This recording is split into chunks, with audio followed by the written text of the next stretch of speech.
Saudi আরবের দাম্মামের মাতৃ ও শিশু হাসপাতালে জন্ম নেয়া প্রতিটি শিশুর নামে এখন থেকে একটি করে গাছ লাগানো হবে।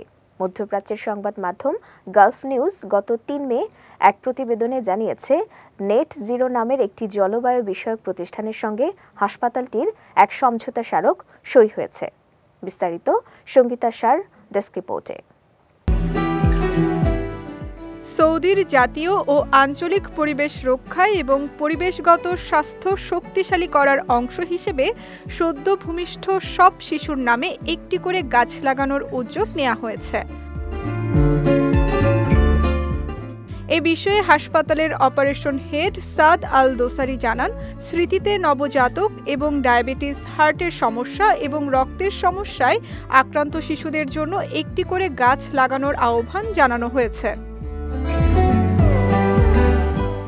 তিনি আরও জানান, সদ্য ভূমিষ্ঠ হওয়া শিশুদের তালিকা এবং কোথায় কার নামে গাছ লাগানো হয়েছে তাদের তালিকা দেওয়া হবে। এতে করে শিশুরা দেখতে পাবে তাদের নামে কোথায় গাছ লাগানো হয়েছে।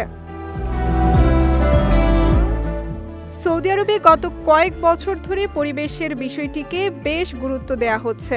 এরই অংশ হিসেবে এ ধরনের বিভিন্ন পদক্ষেপ নেওয়া হচ্ছে। এদিকে বিশ্বের অন্যান্য দেশের মতো সৌদি আরবও এবছর প্রাকৃতিক দুর্যোগের মুখে পড়েছে।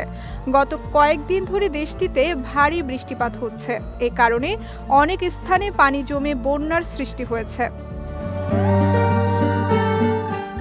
সৌদি ছাড়া মধ্যপ্রাচ্যের আরেক দেশ আরব আমিরাতেও একই ধরনের পরিস্থিতি দেখা যাচ্ছে। সেখানেও সাধারণের চেয়ে বেশি বৃষ্টিপাত হচ্ছে। সঙ্গীতা শাহ, বিজয় টিভি নিউজ ডেস্ক।